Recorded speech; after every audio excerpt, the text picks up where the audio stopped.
Welcome to Amplified, the Chesapeake Public Schools podcast.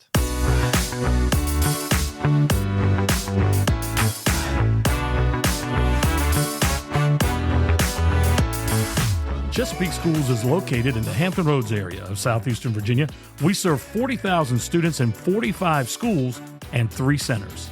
This podcast is designed to tell the stories behind our story and to introduce and celebrate the people and programs that make us one of the premier school districts in Virginia. All right, welcome to our very first episode of Amplified, the Chesapeake Public Schools podcast. This is Matt Graham, and I am here with Mr. Richie Babb. Indeed. Yep, and we are also here with a special guest, our Superintendent, Dr. Jared Cotton. Hello, happy to be here. All right, and word on the street is that you are an avid tennis player. Is that true? I'm a tennis player, I would say. And I enjoy tennis. I won't speak to how good I am at tennis, but I do enjoy tennis. Yeah, we decided not to ask that question. So how's your summer been? It's been hot, I will tell you, but I've been busy. A lot of people don't realize that there's a lot that goes on in the summer in the schools. You know, I still have people I run into and say, aren't you excited that you have the summers off? And I'd say, no, I don't have the summers off. We're working. Right. And we're very busy preparing for the upcoming school year. And it's a different kind of busy, but it's very busy. Yeah. But fortunately, I did have some time to break away and take a little bit of vacation. And as the staff know, I had a chance to go on an Alaskan cruise, which was amazing. Nice. With my family, time to separate and get away. Yeah, but of course, now we're back and getting ready for the start of a great school year. Awesome. Yeah, I would hate to have seen your email inbox when you got back from Alaska. Yeah, surprisingly, it wasn't too bad. Okay. But one of the things I like about going on a cruise is you don't get your emails very well. Yeah, right. And you do disconnect a little bit once the boat takes off and leaves the shore. But that does help with a nice break. But you're right. When you get back, they're all there. Right. So I think most people may know, but tell us a little bit about your connection with Chesapeake Public Schools.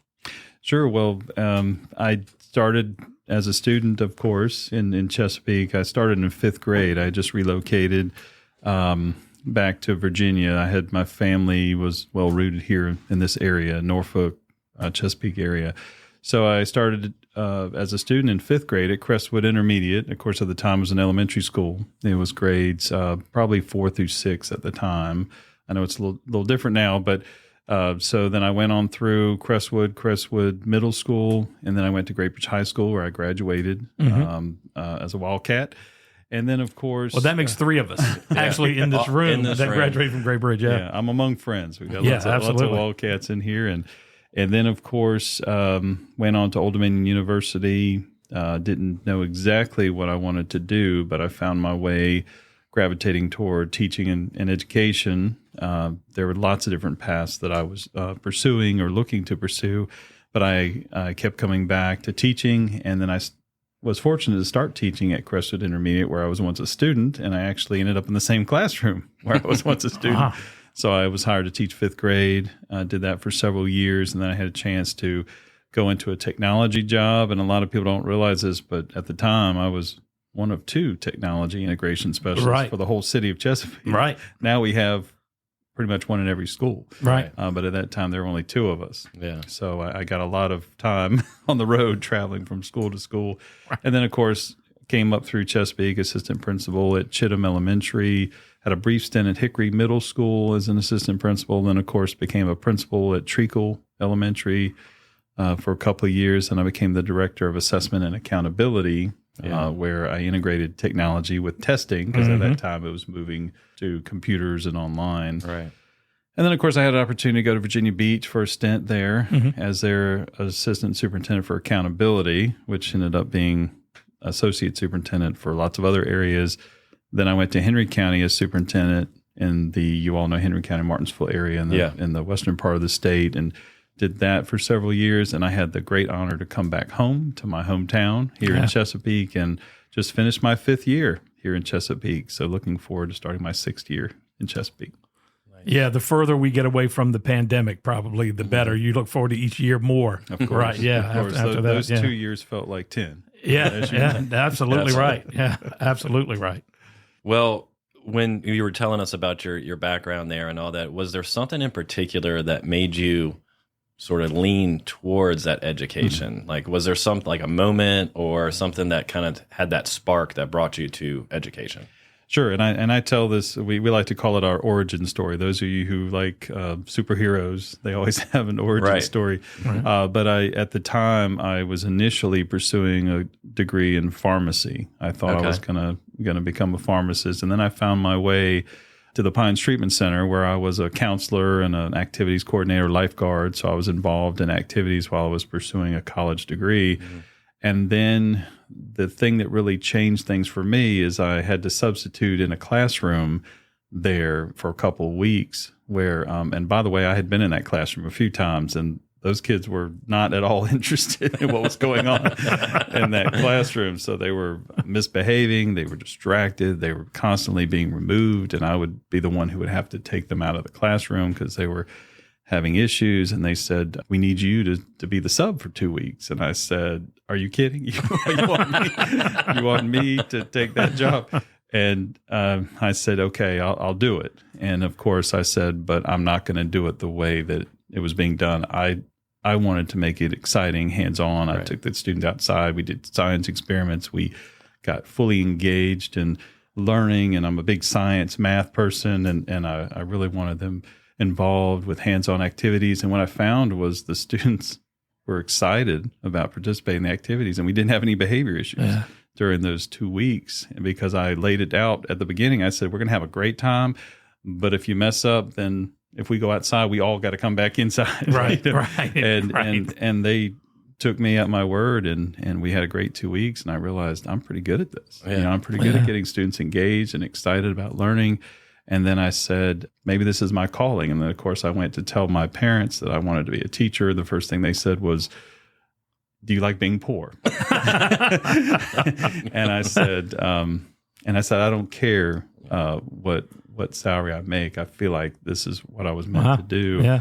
And so it was such a powerful experience to realize, when you're struggling to find your path. And that's what we talk about in Chesapeake all the time, is helping students find their purpose and what they're passionate about. And for someone who is struggling for so many different career paths to find the one that really resonated with me, and the fact that I've had a 30-year career, that started with that spark. And that's why I think it's so important that we get our students exposed to different opportunities early. Yeah, absolutely. Looking back at your time as a student in Chesapeake, any teachers that stand out to you or that you look to as sort of role models in teaching?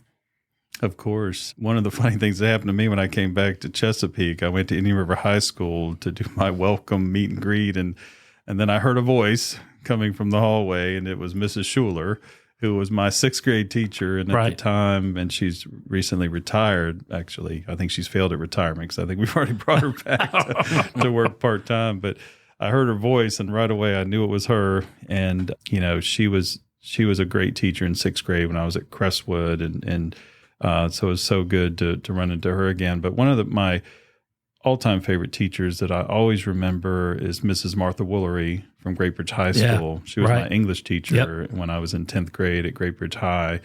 And I was so happy to be in her class, and she really had a way to make you feel confident that you could be a great writer, that you could be a great speaker, because she had us do public speaking in her English class. And she also sponsored different organizations that I was a part of as well. And what I thought was so powerful is when I was at an event later in my career, I saw her at an event being recognized, and I went up to her in the parking lot and I made sure I told her, because that's one of the things that we don't do a good job of doing. We don't tell people that they've had an impact on our lives. So I'm so happy that I did that. Unfortunately, Mrs. Woolery passed away a handful of years ago. Yep. But I'm so happy that I had the chance to tell her when I saw her. And I do encourage, you hear me say this all the time, let people know they've had an impact on you in your life, because a lot of times they have no idea. And as educators, we're always happy to hear that feedback. Yeah, no doubt. So you mentioned 30 years in education. What changes in education generally have been most significant in your opinion? Well, I would say the first one that comes to mind, obviously, is technology has certainly changed so much.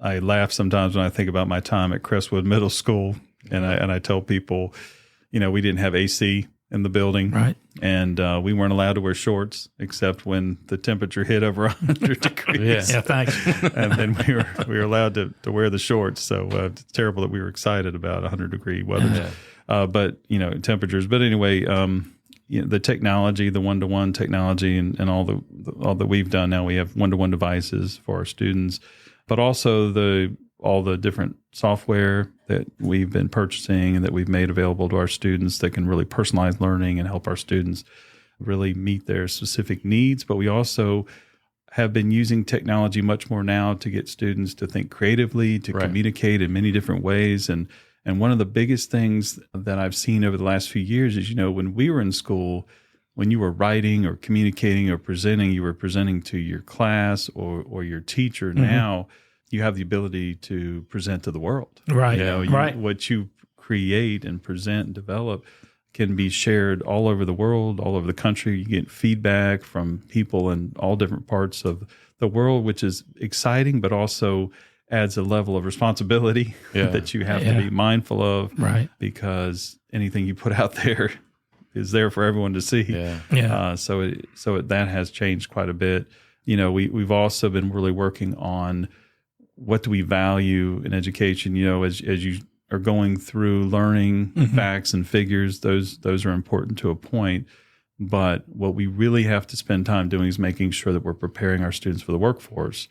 And that means critical thinking, communication, collaboration, all of those important skills that our students really need to develop.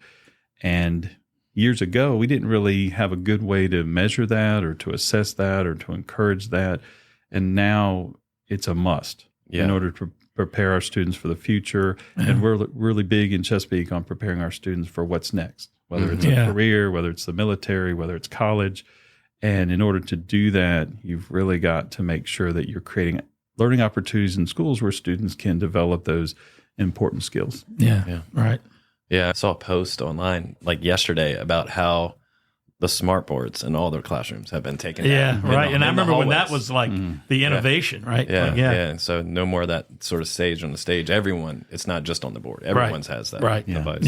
And a good point, because we've just added box light flat panels to all of our learning spaces, which is incredible. Wow. Which means that any of our students, as you were saying, can present, project. It's not just the teacher presenting. And now students can be working on something on their computer and they can pop it up on the box light projector board, and then they can share it with the class. And it's really making sure that everyone has an opportunity to share their work. I think the biggest thing about that sort of technology change is it really affects student engagement.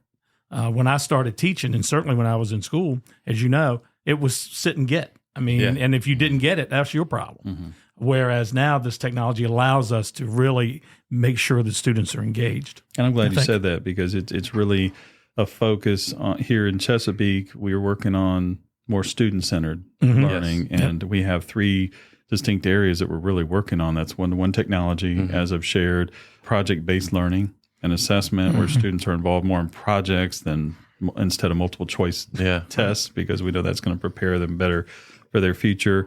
And of course, we've been really working to help support our students with their well-being and their social-emotional development. And of course, as you all know, that's been quite the challenge during COVID and coming out of COVID. So there are lots of ways that we have to put supports in place to help students academically and with building their confidence and working toward their goals. So those are areas that are really helping us be more student-centered rather than teacher-centered. Right, because as you were saying, the teacher's the sage on the stage in the past. Now we want our students to do more of the talking and more of the thinking rather than the teacher doing all the work. The students should be the ones doing the work. Yeah, for sure. Yeah. All right. Thank you, Dr. Cotton. We're going to take a quick break and continue this amazing conversation as we get to know you and some of the awesome things that are happening here with Chesapeake Public Schools.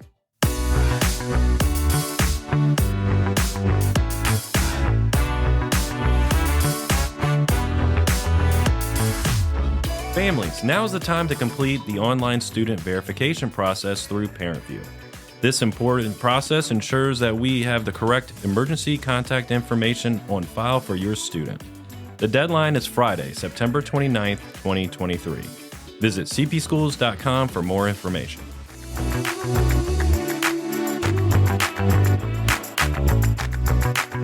Be a part of the Chesapeake Public Schools family. We are hiring teachers, bus drivers, school nutrition workers, nurses, and more. Visit cpschools.com or call 757-547-0001 to join our team.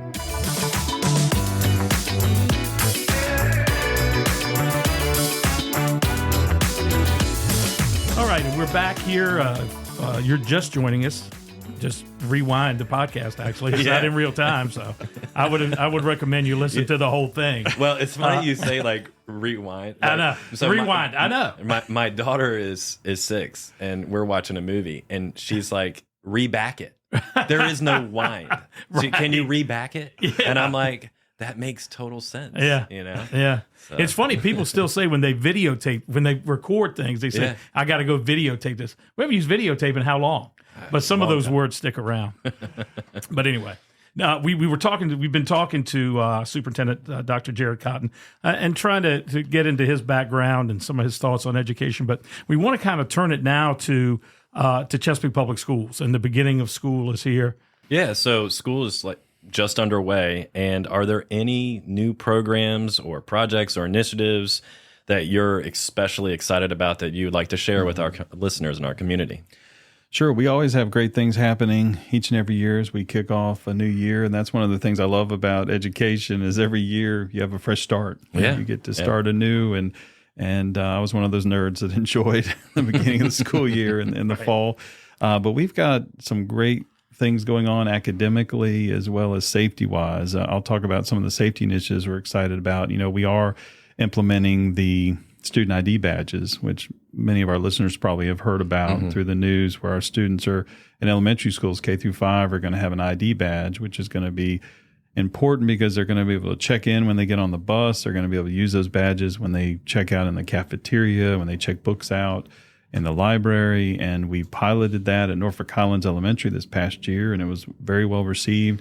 So it's going to be very helpful from a safety perspective, but also from a convenience perspective. And of course, if that goes well, as we anticipate it will, we're going to expand to middle and high school. So that's exciting. We've also just reported on our sheriff deputies. We partnered with the sheriff's department. Our community and our board members have said we really need to work on improving safety in our elementary schools.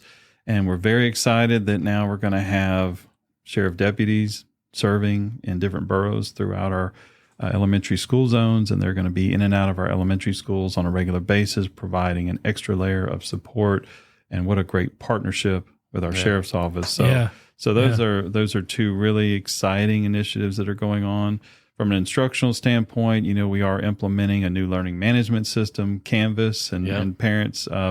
It'd be a little adjustment, but from what I've seen from the teachers already, they have really embraced this new learning management system. You all know we had Schoology in the past, but now we're moving toward Canvas. But what's exciting about it is all of our resources are being loaded in there over the summer to prepare our students and our teachers for interactive, hands-on, collaborative type lessons.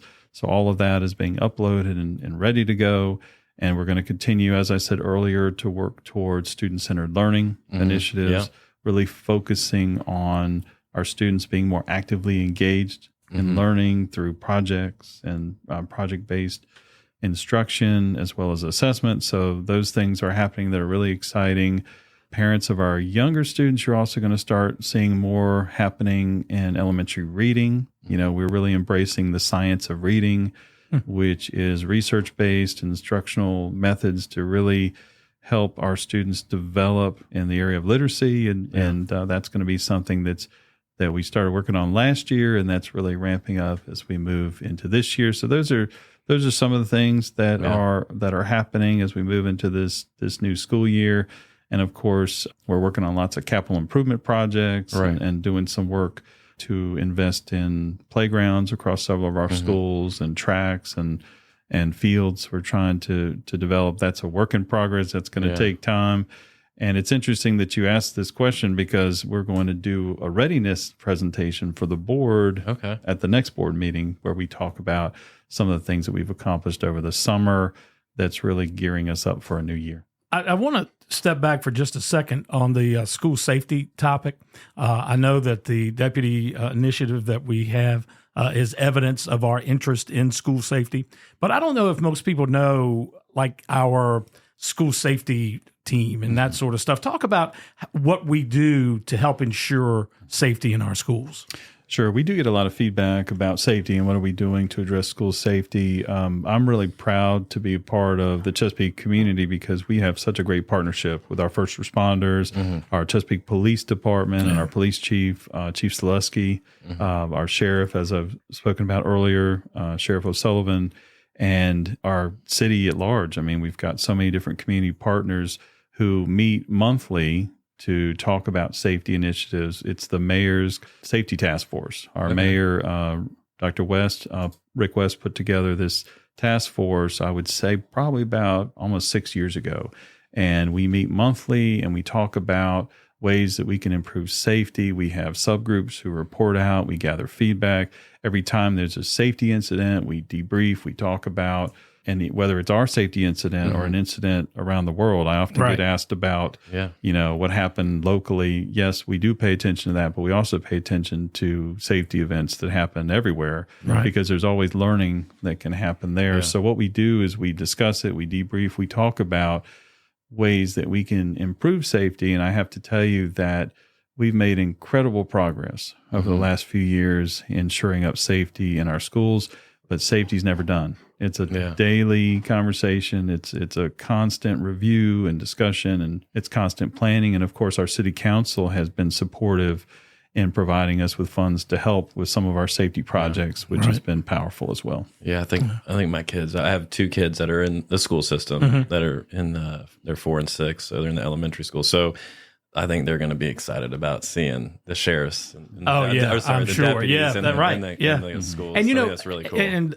Sheriff O'Sullivan also mentioned the fact that it's good for them because then kids get to see at a very young age that they're the good guys. Yeah. The good guys and girls. And Sheriff O'Sullivan made such a great point. He said that the first reaction that our young students have with law enforcement, he wants it to be positive. Right. Yeah. And I thought that was a powerful statement that he made. And after meeting the group that he's put together to serve our elementary schools, I'm very excited about the team we have in place. So I'm looking forward to starting day one with this new initiative. And of course, depending on how it goes, which I anticipate will go really well, we'll certainly look at adding even additional safety and security. The other thing that we've added at elementary schools that I want to make sure the listeners know is we added additional school security officers. Those are our staff members we've added, and they're serving elementary schools as well. So we're increasing those numbers also. So among other things, there are lots of things that we do. We don't always enumerate all the great safety initiatives we have in place,